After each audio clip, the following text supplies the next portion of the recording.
please. Mr. Shannon Stebbins. Here. Mr. Lewis Worthy. Here. Mr. Dave McNary. Here. Mr. Robbie Willis. Here. Mr. Brian Schultz. Mr. Mark Zeef. Here. Ms. Shannon Hicks. Here. Mr. Ed Weber. Here. Mr. Cal Sheehy. And Mr. Mark Clark.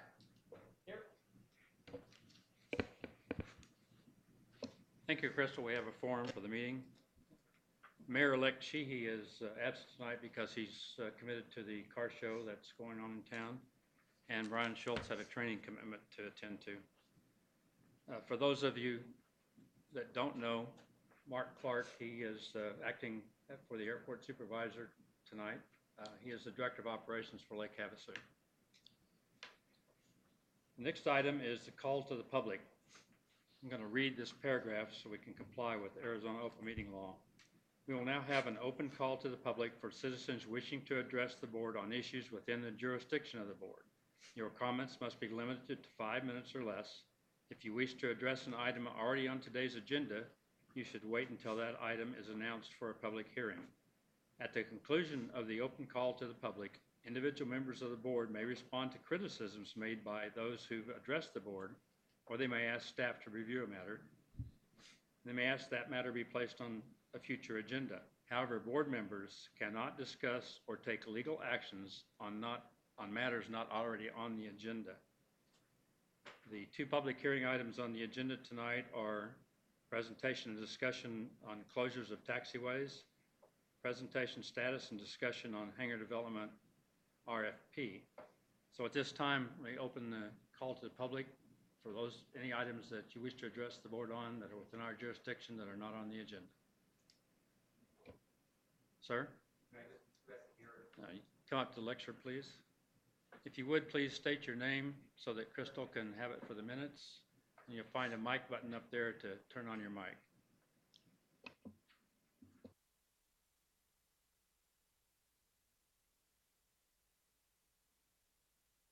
Okay. This will be very short. I'm in Hangar 79. My name is Douglas Iverson. I'm the tenant of Hangar 79. That's the hangars on the very north side of the field, just south of Havasu Air. There's a row of hangars there. Been there since they were built. And the one thing I'm seeing a problem with is recently there's a lot.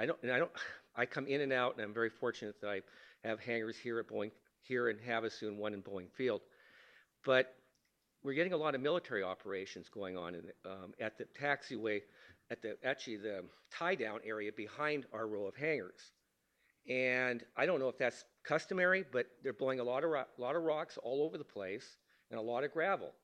And if you folks have airplanes, you know that that gravel is not good for our props. So if military operations of having helicopters in that area where we have to taxi around from our hangars to access the active runways, if we're going to have that kind of military operations, I think the city should provide some sort of sweeping apparatus that can come in there after military operations and clean our areas where we have to taxi.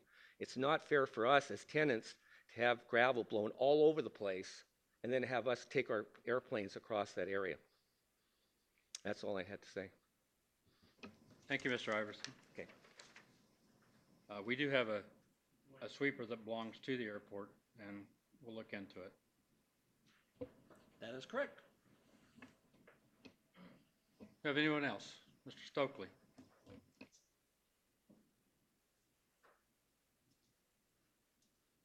Good evening, Tom Stokely, Hangar 74 on the north hangars, just below Havasu Air Center.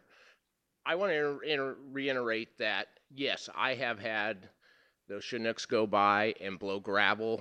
It would lift the gravel and hit the back of the hangars right behind us. And I think I've said this before, and there was one parked today and last night, yesterday afternoon, last night, that was actually not pulled forward far enough. We could not follow the taxi line to get our airplanes to our hangars, and that's pretty much our only access. So we need to make sure that the blade was hanging over, the tie line was down to the fuselage, and it was was an issue. So if we are going to park there and have military there, we need to come up with something better. You know, maybe get rid of the gravel or something like that. Anyway, thank you. Anyone else? The next item is the approval of the September 19, 2018 meeting minutes. Those were emailed to you by Ms. Crystal. Do we have any discussion or amendments? All in favor of, I guess I need a motion first Motion. to approve the minutes. Motion to approve. Do I have a second? Second. All in favor, please signify by saying aye. Aye. Aye. Aye. Any opposed? Unanimously approved, Crystal. The next general item is item 6, communications announcements and airport supervisors report. And I'll turn it over to Mr. Clark for that. Thank you, Chairman, for that introduction previously. Again, my name is Mark Clark. I'm the Public Works Manager for Lake Havasu City, and one of my areas of responsibility has been the airport for several years now. Obviously, one of the key critical things that we're working on right now is the replacement for Steve. It was advertised in mid-September for that position. It's an open advertisement, so as applications come in, we review those, and we have scheduled interviews for the end of the month, and so the process is moving forward as quickly as we can. I chatted with the city manager yesterday and today, and it's important on his part too that we hire a qualified, good applicant, and so I can't guarantee that the process will be quick, but I can guarantee that we're going to do the best we can to replace Steve and move forward with the airport. And just for everyone's information, that will be then the third airport manager in Lake Havasu City since 1991, which is a pretty exceptional record for airport managers. When we talk to some of the other locations, you hear about horror stories where they're replacing airport managers every 2 or 3 years. So I think that's a interesting tidbit of information. Also, just for everyone's benefit, there is actually an opportunity next week. Next week, October 24th, 25th, and 26th in Lake Havasu City, a rural transportation conference. It rotates around the state. This is the 20th year. At the end of that conference on the 26th at 9 o'clock, and these council chambers will be a ADOT Transportation Board meeting. That is the State Transportation Board, so if you have a desire to sit in on that part of the process, airports are obviously covered as a part of that process. They usually don't get a lot of comments from the public about airports. Typically it's my highway is the most deadliest highway in the world and it needs to be repaired. But again, if you're so inclined or want to partake about of the process, that's available on October, again, 26th at 9 o'clock.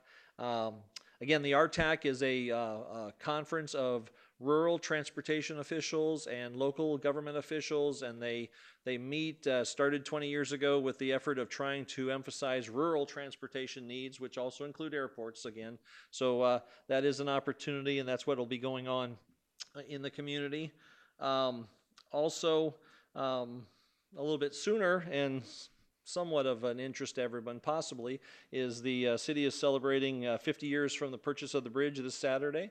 The governor had kind of scheduled to be here, but it looks like that, who knows with his schedule. But again, so that is occurring. 10 o'clock is a presentation and discussions under the bridge, and then 11 o'clock the bridge will be closed for a sheep drive. And I will leave that up to you if you're interested in getting more information about that. It's on the internet.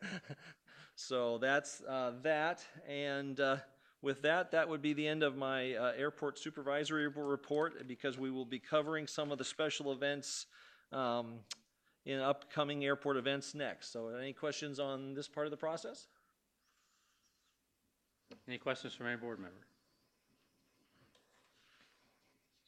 Please continue. Okay, upcoming airport events. Obviously, of much more probably important interest to everyone is the second annual Hangar 24 event that is occurring a week from Saturday, October 27th here.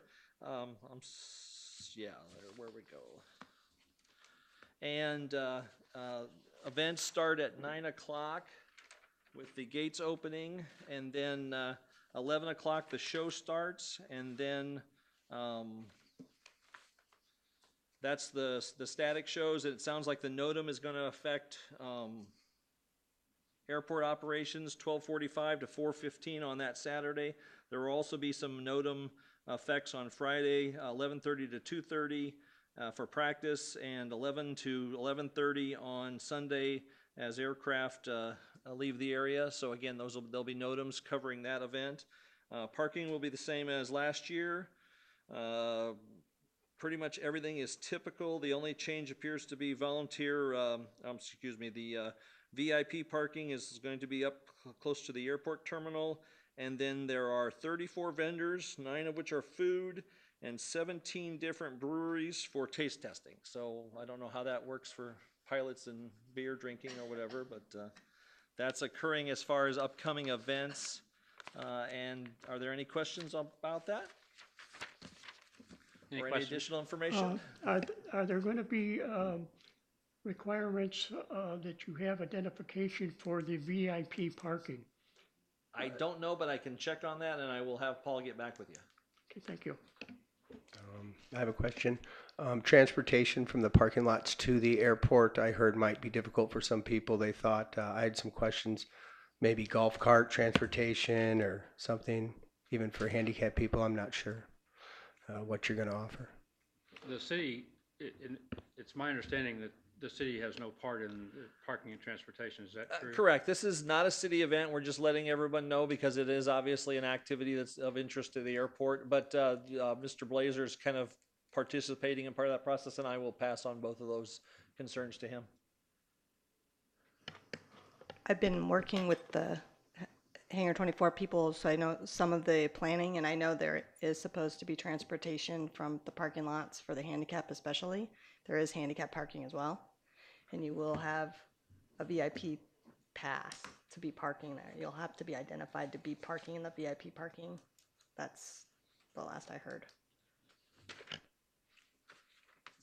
Shannon, can you speak to the upcoming air race and talk about it? It's going to happen before our next meeting.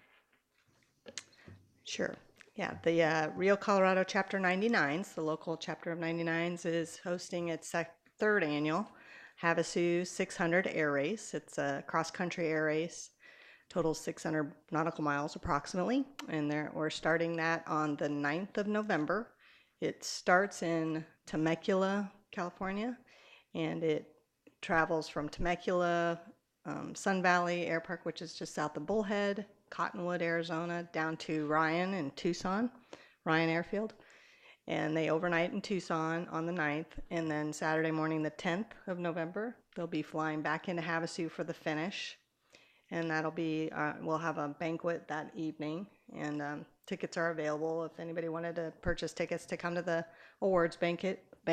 And we plan to distribute some scholarships at that banquet, which is really good. It's the website's www.havasu600.com if anybody wanted more information on that. And we have 20 racers, so we're very excited. Everybody's getting prepared, and it's all about raising money for aviation scholarships. So Can you speak to what time the arrivals would be back in, you think, starting on Saturday, if anybody wants to come out and watch it? yeah, I'm expecting, I don't have all the handicapping done, but the faster airplanes, they're leaving about 9 o'clock in the morning out of Tucson. So they'll probably start showing up between 10:30, 11. So if anybody wanted to come out and see everybody coming in, flying by, that might be a good time to come out to the airport and check it out. Thank you. Mr. Clark, I do have one question that I had written down that I forgot to ask you. Do you have a status update on the Master Plan Advisory Committee selection process? Yes, thank you for reminding me. My recollection is October 30th is a meeting, and invites went out just, I want to say, yesterday or the day before. So if you had volunteered for that and didn't get an invite, send me an email and I will check with the status of that. But, well, you know what? It'll be on here. And I think it was 1:30, October 30th. Airport PAC meeting, yes, 1:30 to 4:30, October 30th. Thank you. Are there any other questions? We'll move on to the public hearings. Item 7 6.1 is a presentation and discussion on closure of taxiways. I'd like to turn it over to Mr. Clark again, and you can brief us on where we're at on this issue. Sure. My understanding is there was a development of some clarification, if you will, from the existing city code, which is 1108-420, which prohibits taxiways being closed. But obviously, there is a need for taxiways to be closed, and this it's labeled draft here, but it was presented to the board, and staff's going to be using it as an operating enhancement to the policy. It talks about that there are emergency situations or maintenance of the taxiway or construction, or again, in the event of a special event like the Hangar 24 event where the actual whole airport will be closed during time periods and things like that. So again, I'd be happy to answer any questions, but we're moving forward with this as being the acting operating practice. Let me open this as a public hearing now. Do we have anyone in the audience that would like to comment on this issue? Pam? Hi, I'm Pam Rudolph, and I've had my airplane at the airport and been a tenant since I moved here in 1997. That's over 20 years. I also worked for several years as an employee of the FBO back when it was Sunwestern Flyers and later as Desert Skies. This is a third meeting in as many months that I've attended where we're addressing the issue of Havasu Air Center illegally closing off taxiway Alpha to refuel airplanes. According to the airport operating regulations, taxiway areas shall be maintained open to taxiing aircraft at all times, and no aircraft shall be parked in such taxiway areas or left unattended as to interfere with the free flow of traffic. It was also discussed at the August meeting, and I have a copy of the meeting minutes here, that because we're an airport that takes federal funding, we sign agreements to comply with federal rules. If you've attended any of these meetings, you know Steve Johnston got us hundreds of thousands of dollars in grant money for the airport. So if you refer to the FAA 51906B, the grant assurances, it says one of the most important functions of the local regulations is to control the use of the airport in a manner that will eliminate hazards to the aircraft and people and structures on the ground. If aircraft are parked too close to the active runway, the aircraft themselves become a hazard. Also at that August meeting, there was a mention of the runway obstruction-free area. It was explained that there are standards that require minimum distance for a clear zone from the runway center line. Taxiway Alpha at the north end is within this clear zone, and the only thing that can be on the taxiway is a taxiing aircraft without closing the runway. So to me, we have city regulations that have been in effect for more than 25 years, long before the Air Center was built. We've got FAA regulations and advisory circulars prohibiting the closure of taxiway Alpha. My friend Shannon Hicks, who's been a flight instructor here for more than 20 years, she's spoken of the safety issue. She's come up on a coned-off taxiway. It's not explained. It's not notamed. There's nobody out there to direct airplanes. She can't get anybody on the radio. Pete LaPlaca also has spoken about this. His family's been involved in aviation here since back when the airport was on the island. The airport has his name on it, the Joe LaPlaca Airport. He expressed safety concerns about student pilots or any pilots flying in and having to back taxi on the runway. As pilots, there's also a regulation on that in our Lake Havasu operating regulations that says all aircraft preparing to take off taxi via the parallel taxiway to the end of the runway, midfield or intersection takeoffs are prohibited. So as pilots, we're supposed to have all available information pertaining to our flights. But how can we do this when a business owner decides arbitrarily to shut down a portion of the runway or taxiway?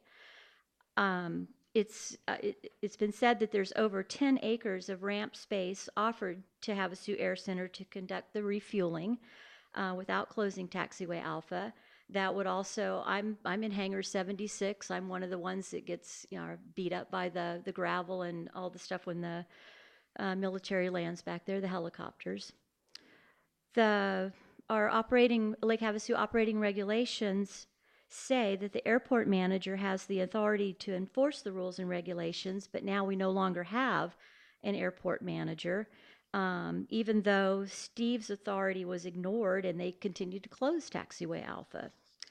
I know this board only has the authority to make recommendations to staff, but I just wanted my voice heard as an airport tenant.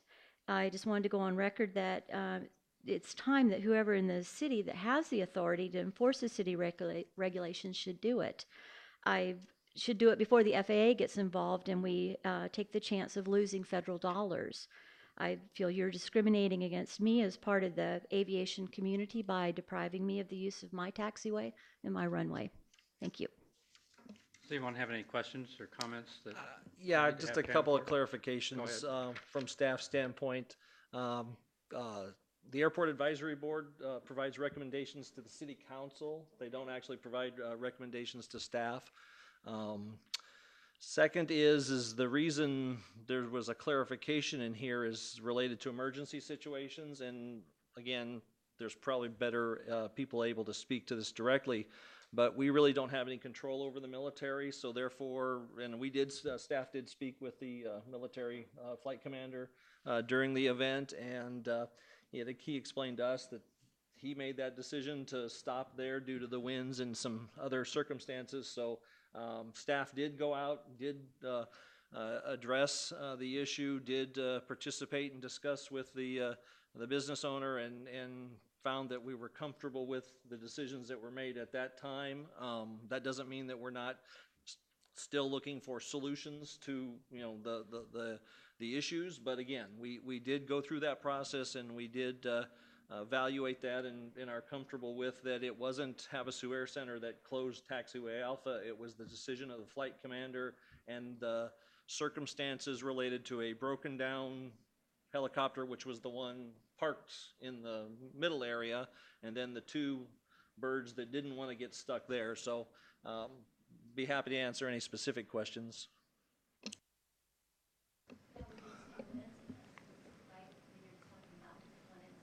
Yeah, but that's the only instance that we're aware of a closure of the taxiway since these discussions have occurred. However, we have a history of 2 years of closing this taxiway. I have a couple of comments to make. Really, it's concerning your comments. I spent 20 years as an Army pilot. Army pilots don't go to an airport that they don't own and make parking decisions. Those pilots only park there because that's where they were told to park. I'm just going to put that out there. It's my position that a business owner should tell them, I can't put fuel in there because it's not an illegal parking place. So that's just the comments I'll make. There's two sides to this, I'm sure, but if I had been out to that helicopter, I would have probably told that pilot in command to start your helicopter and move it to authorized parking space, and he would have done so gladly, I can tell you. It's still an open public hearing. Any other comments? Mr. Stokely. Can I make a comment? Sure. Is it possible that the airport could mark that area of the taxiway Alpha, no aircraft parking or landing in this area? I know I've been at other airports around the country where they've had markings of that sort of no parking here or no landing here.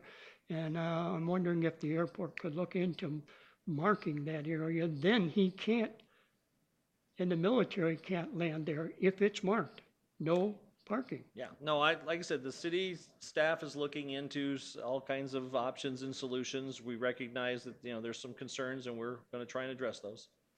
Thank you. Mr. Stokely. Tom Stokely, Hangar 74. First thing I see that bothers me is you have an ordinance with no backbone to it. There's no fines attached. There's no anything. And I would like our board to recommend to City Council that fines be attached to these things when it's found that they did this unnecessarily, you know. Okay, as far as, I was actually at the airport, watched the one aircraft come in, wasn't paying attention to closure. The other two airplanes stopped on the taxiway, and I was leaving. They were stopped for 4 or 5 minutes. Those engines were still running. At that point, by then, somebody could have moved them or done something to get them and have the taxiway open. I was there. I watched it. Okay? And so I'm having a hard time believing, just as you, Shannon, that that was what they were doing. Furthermore, I'm feeling that maybe it's time that the FAA is notified. You know, what's going on here? I'm starting to feel like, well, we'll go into the rest of it later, but I've got more on that after the next item. So, thank you. Do we have any other comments about this before we close the public hearing? Mr. Ivers? No, you can't. You have to come up to the lecture. Sorry. It gets, you get filmed there and it gets put out on television. Just one question on that subject. Could you turn on your mic, please? Go Thank on. On the subject of military operations on our airport, one thing that maybe the board should consider, and that is if they're going to be using our, because I come here intermittently and I often see helicopters behind my hangar, so it's not like this is a one-time event. If it was an emergency situation, of course, anybody can go anywhere. But as a pilot, I know that. But if they're going to be constant military operations at Havasu Airport, why don't they have a member up front so we can talk to our concerns directly to them? Why don't they have a representative here? I would submit to you that, who are you talking about? Military. Whoever is in charge of using our airport, because they've got permission from somebody to use it. Now, any airport that receives federal funding is required to allow all military operations, basically. I mean, you could. Basically ad hoc, whenever they want to? Absolutely, yeah. Okay, That's part of our grant assurance requirement. They absolutely have the right to be on the airport. Then there should be a way to communicate with them. There isn't. I was a pilot in command in the Army for 20 years, helicopters and fixed wing. I can guarantee you that I never was a transit aircraft at an airport where I made the decision where to park without asking everybody that I could ask first. It's just SOP in the Army. Okay. It's not the Army that's causing the problem. Guaranteed, from my perspective. Okay. So the problem's being caused by one of the FBOs who's utilizing the area that's encouraging the operations. Correct. Okay. Thank you very much. I have a question for Mr. Clark. Go ahead. So there was a question by one of the people that asked who can enforce the codes in the city? I know the police can. Is there a code enforcement, or do your staff have the ability to enforce codes? Yes.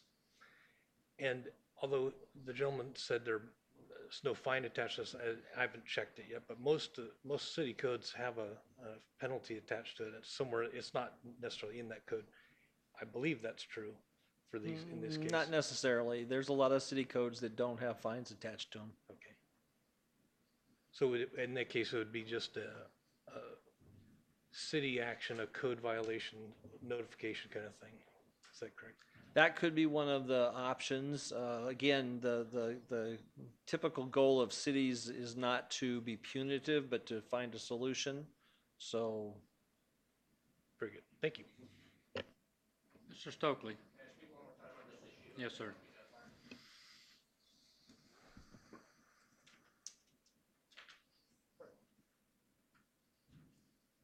Okay, one of the other people had this. Okay, it's Article 9, Violations and Penalties. 11-08-960. Any person violating any provision of the chapter shall be deemed guilty of a Class 1 misdemeanor, and upon conviction thereof shall be punished by a fine not to exceed $1,000. Each day that violation continues shall be a separate offense, punishable, and herein above described. Okay, now here's the first issue with this. upon conviction. Nothing will ever be done if we got to drag somebody to court, because it's going to cost more money than the $1,000 the city's going to make. And then, so this needs to be modified. So I request that the board make a recommendation to the city council to modify 11-08-960, Article 9 of the violations and penalties. Thank you. My immediate response to that is that I'm not sure where the court is that would hear this. It would be a local court. We probably already have a city attorney and a prosecutor on staff to do it. It's the same court, I assume, that handles traffic fines in the local area. I'm guilty that I hadn't read this, and I think it probably applies.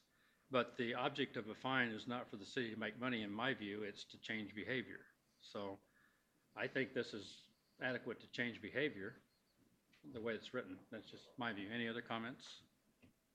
Yeah, I think there's no cost to the city for enforcing it. It's a criminal violation at that point. So it's whoever handles criminal prosecutions for the police department when they refer things such as this, like a parking ticket. So whoever handles that would handle this. So there's no extra cost to enforcing it. Nope. I have a question slash suggestion maybe.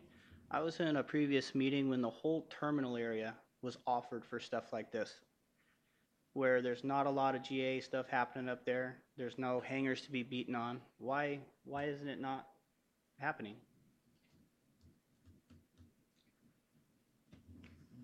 The current designated area for fueling is the north ramp area.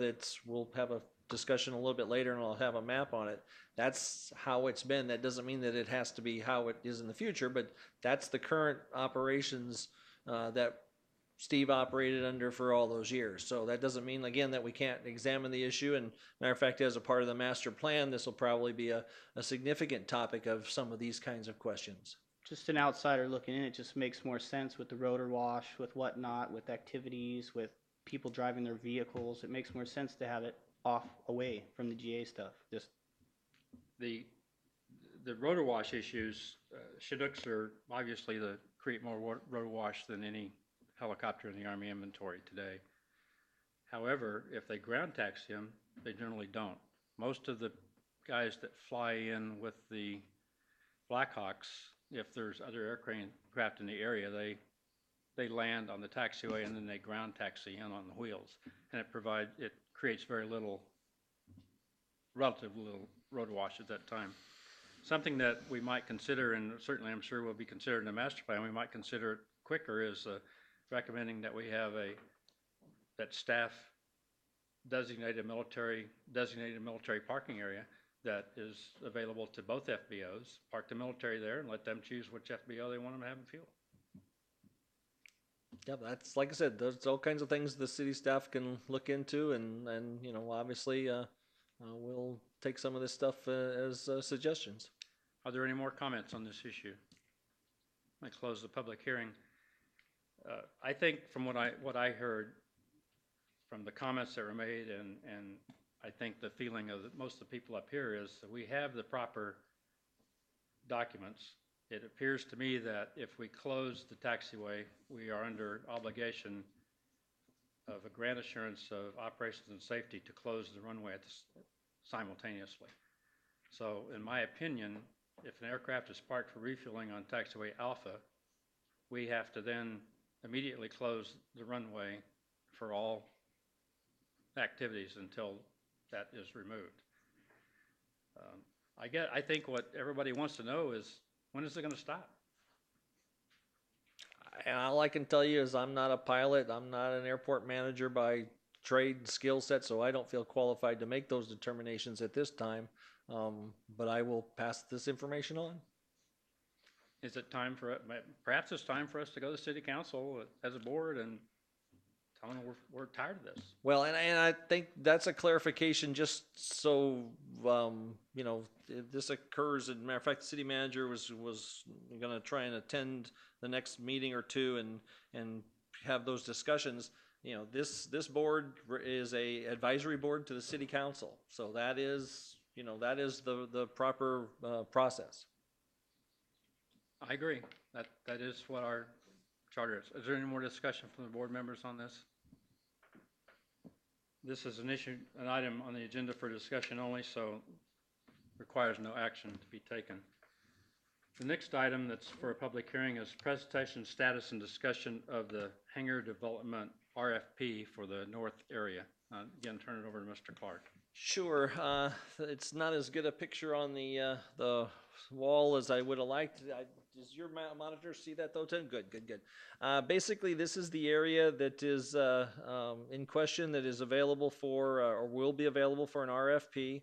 There was some concerns expressed by the public that they would be landlocked by any process. Obviously, that's not going to occur. We'll keep in mind that the existing hangars have to have access and have to have public access. So as a part of the RFP process, this is just a preliminary sketch. They've identified taxiways that would probably remain public for a couple of reasons. It allows us to get grants for that work area. It doesn't require a private expenditure. We will need to get the entire area surveyed to kind of go down this process. The city manager's intent, and I'll show you kind of a draft of the cover sheet, is to not be restrictive with regards to the airport purposes of this, to not prejudge what should go here from an economic standpoint. Everybody probably has a different opinion of what's the hottest thing right now. It may be hangars, it may not be, but again, that's the RFP process will be a public process that allows for those to be reviewed and developed. Just for informational purposes, obviously this area has been drawn up as tie downs for a long, long time. I think there's 30 or 40 in that area. There's currently one tie down under lease that we're going to started to relocate several months ago, and then just that ball got dropped to the south location because since about February or March, this area has been designated as a fueling area. So obviously, if it's a fueling area, it doesn't or it conflicts with an aircraft being tied down there.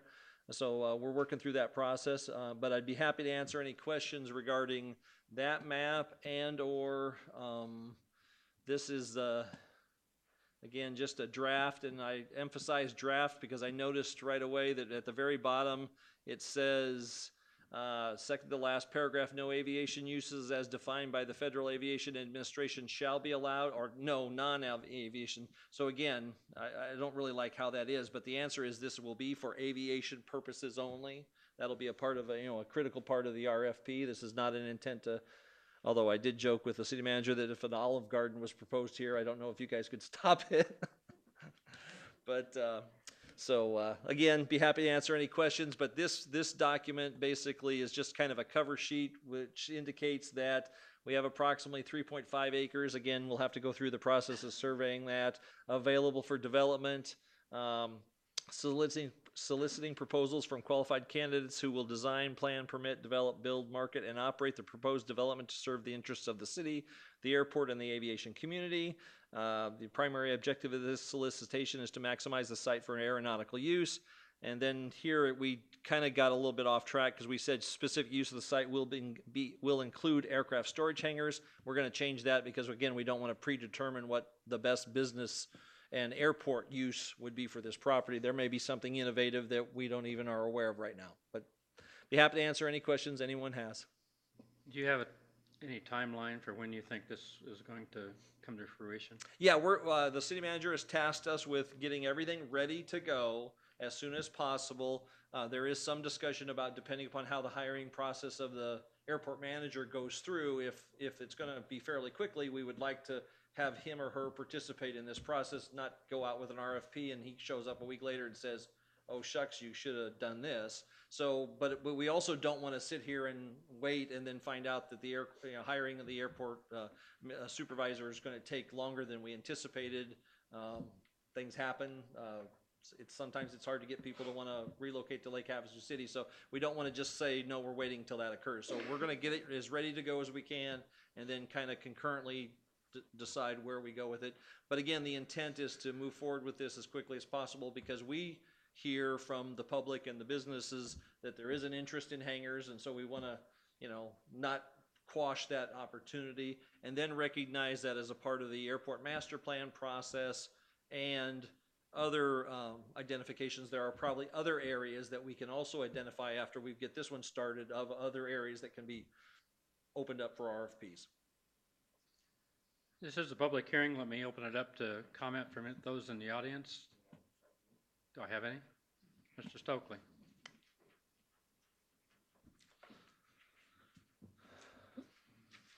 I mostly have questions, and I think most of them are going to be directed to Mark Clark. The fueling area, that is going to be strictly not in the RFP, right? We haven't identified that. That's one of the key questions to the discussion is if you'll notice, and again, you're going to have to help me Okay, here. well, it was called a fueling area, so then I see an RFP, and you pointed to the survey of the RFP. That's why I wasn't Well, sure. I guess just so for clarification purposes, the current area that we're using as a fueling area is the front part of this where the tie downs are. Right. So one of the discussions that will have to occur at staff level, and obviously for the public, feel free to send us comments, would be whether the survey area is enough of a viable area to go out to an RFP area, or there's reason to evaluate the lack of tie downs as a commercial enterprise. For example, I was surprised that there's like 30 or 40 tie downs that aren't being used in the central area. So if we got 70 tie downs that aren't being used and may not be used for a long, long time, is that really the best economic use of airport property related to that? So I think that's some of the things that'll have to be discussed as a part of this process. The north hangars, the 6 north hangars, would that be available in the RFP? Or will those continue to be rented to the tenants? Yeah, no, we're not planning on changing any of the status of the existing stuff. This is for development Of vacant land new only, stuff, so. yes. Okay, because Well- us tenants are a little concerned that there's been rumors flying around that somebody that's interested in it also is interested in those hangars Yeah, also. there- And our leases are all month to month at this point. You guys can kick us right out. Yeah, no, the staff's, I would call it direction, because again, it's not necessarily direction. Staff's goal was to recognize that we have that vacant land that's available for development in an RFP process, and then we want to be smart enough to ask ourselves the questions of, hey, if the if the tie downs aren't being rented, is that something that we want to consider as a part of an option for development too? Obviously with the caveats of, how do you access that? There has been no consideration, and I don't know that it's worth the hassle to try and change the existing uses right now. Okay, next question. Can we re-stripe that fueling area to better benefit fueling? Yeah, I think one of the things that's come out of the whole process is we designated some areas for uses, and we didn't really change any of the processes that we're utilizing them for. So for example, the issue of FOD and helicopters landing in that area, hey, if that's what's going to happen there, then we need to recognize that that's going to require some increased maintenance or, some process with the sweeper. So I think that's some of these kinds of things there. Okay, there are a couple other things. There are 2 lights in the apron between the fueling area and Alpha Taxiway or signs that if moved would facilitate aircraft a lot better. And I'm really thinking that if we restriped that and redid it, we could facilitate the helicopters better and our access better and make it so we didn't have this situation that we had the other day. I really think that the one went in, the other 2 didn't follow that aircraft in, and that's what maybe caused a lot of this. So maybe we get a grant to move lights and things like that. Just something to think about. Yeah, and actually, well, that's a good point. We're not in a situation where we have to wait for grants to do things. We spent $50,000-$60,000 of city money last year on pavement maintenance. We're intending to do a similar expenditure of city resources on pavement maintenance. And so, yeah, as a matter of fact, one of the things that we paid for by a grant last year was the relocation or the changing of the fire hydrant. And that ended up being actually probably more costly to have been a grant because it was such a small size than it would have been had we just said, you know what, let's go do that. So I think that's really what we want to also recognize is there's opportunities where a little bit of city resources go a long way to making things better. Yeah, I think we can open that area up, have better access, and the helicopters can get in and out of there better. All right, thank you very much. Any other comments? Close the public hearing. I would hope that a couple of things happen. I would hope that we can quit closing taxiway Alpha and depriving people of the use of the runway.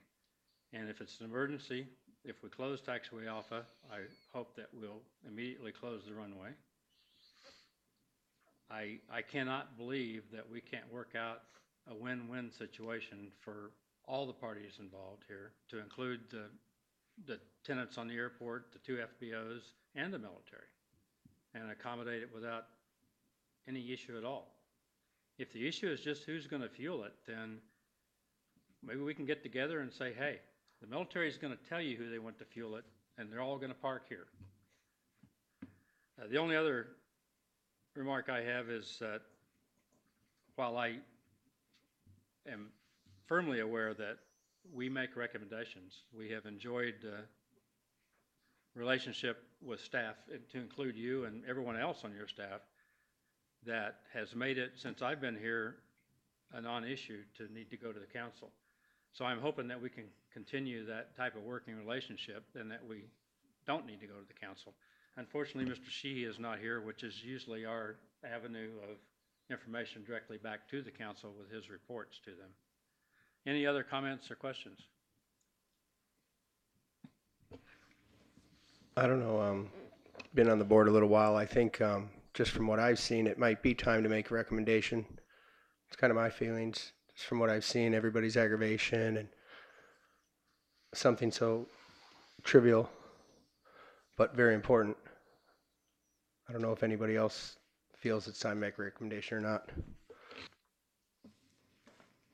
This item is on the agenda as a presentation status and discussion. We don't have the ability to take a vote to make any recommendation tonight. Is there anyone on this board that doesn't think that the closure of taxiway Alpha needs to stop? I have nothing further. Do you have anything, Mr. Clerk? No. Future agenda items. It appears that we probably need to talk about the closure of taxiway Alpha next month, and if we haven't resolved it, to put it on in such a way that we can make a recommendation to take it to council. I believe that Mr. Sheehy will be here next month, so he can be privy to the discussions. Do we have any other future agenda items that any board member would like to see on there? Just a reminder, you can email Crystal with any agenda items that you have, and any communication that you would like to make with another board member, do it through Crystal Williams, and she acts as the facility to do that so we can comply with Arizona open meeting laws. Next item is future meetings. Our meeting in November is scheduled for November 24th. That is the day preceding Thanksgiving, and my suggestion is that we move that to November 14th, because I don't think anybody will probably be around to attend a meeting the day before Thanksgiving. Any discussion on that? I'll be out of town that day.